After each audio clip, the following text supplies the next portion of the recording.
Hey there, students. Thank you for joining me for this presentation. Today we're focusing on U.S. government, United States government, and we're actually going to be working on Unit 3, Civil Rights, Citizenship, and Civic Participation, and we're working on the unit activity for this particular unit.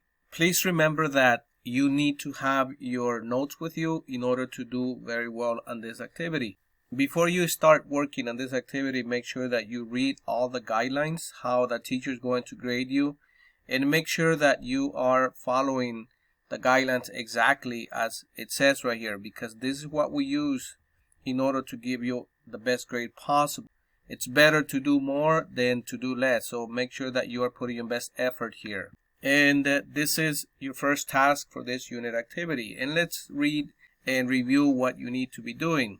So task 1 is balancing liberty, order, and democracy. Part A, write a 250 to 500 word argumentative essay on the listed topics, which are these ones here. Choose a topic that you find interesting or is somewhat related to you. If you find a topic that you really feel that you connect with, please select that one. And these are your topics. Why are there laws limiting the freedom of speech? Why is it important to balance majority rule with minority rights? Is the use of civil disobedience warranted in response to laws that some people feel are unjust? And what is the correct balance between protecting the freedom of religion, maintaining the separation of church and state, and protecting people from discrimination? In the space provided below, explain a little bit about the topic you've chosen and why you chose it. In your answer, note a time in history when this issue has come up or a current event that relates to the issue. A few resources and examples are provided below, but you are also encouraged to find and use your own resources and examples. The resources provided demonstrate only a few of the many ways that the listed topics can be interpreted, and these are the resources that you are actually highly encouraged to use because they will help you develop these topics here, whichever one you select. And also you can all go and select your own examples from the internet or personal experience that you may have. And in this part right here, you need to answer basically, or provide in this case, an explanation, a good explanation. You should have a good paragraph here about why you're selecting whichever topic you decide to talk about.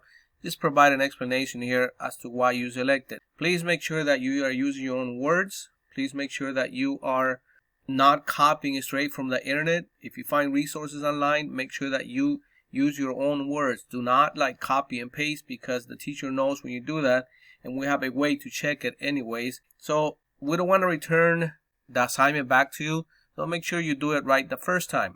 This is part B, and we're gonna go over what you need to do here. Now that you have started to think more about your topic, it's time to write your essay. Use the process section to help you write a well-structured response to the question you picked. And this is what you need to read. This is what you need to review in order to write your essay. I would highly encourage you to write between 3 to 5 paragraphs, good paragraph. By the way, a paragraph has to have at least 5 strong, good sentences. This way, you can show your teacher that you are comprehending what you're being asked to do. And right here, if you happen to write only 1 paragraph, let me tell you that the teacher will return this activity back to you. So make sure that you are following through on this. Make sure that you are paying close attention. We need a strong introduction. We need a strong body paragraph or paragraphs, and we also need a conclusion. So my best suggestion for you is to write at least or a minimum of 3 paragraphs, but highly encourage you to write at least 5 paragraphs. We are now on task 2, which is writing a letter to Congress. All you're doing here is let's read what it's telling you to do on part A. For this task, choose any issue that is relevant to you or that is currently being discussed in your local or national news. If you like, you can reference something related to the issue that you explore in the first task of this activity.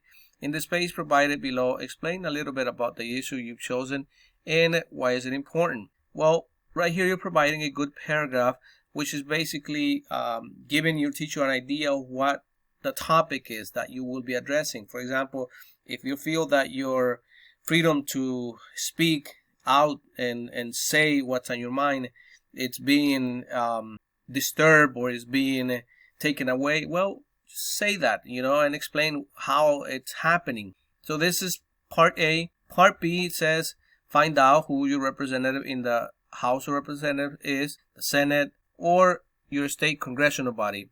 If you don't already know who represents you, please look at this link. And what you need to do here is you need to select either like your House representative, who is the person that's representing you in the Congress, and you also need to know who your U.S. Senator is, and you need to address the letter that you will be writing to one of those people. And part C is where you put together that letter. And right here is basically you need to follow these guidelines here, the process, and make sure you're following, and looking at the links that you're given and following all directions. Right here you need to basically put together a good essay. Also, it has to have a minimum of 3 paragraphs. Each paragraph obviously have to have a strong point. You need to provide evidence of what you're saying. And the first paragraph should be your introduction. The second paragraph should be your body paragraph. By the way, I highly recommend that you actually do 3 body paragraphs.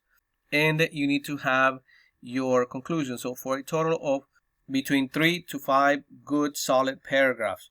Also make sure you are addressing the letter, just like if you were to write a letter to somebody else, somebody that's professional. So you need to make sure that you are putting the heading, who is it going to. Make sure you greet them in a responsible and decent way, and make sure you do a good job here. So this way your teacher will give you the best grade possible. And this is it for this presentation. Please continue to work hard. You have a good one.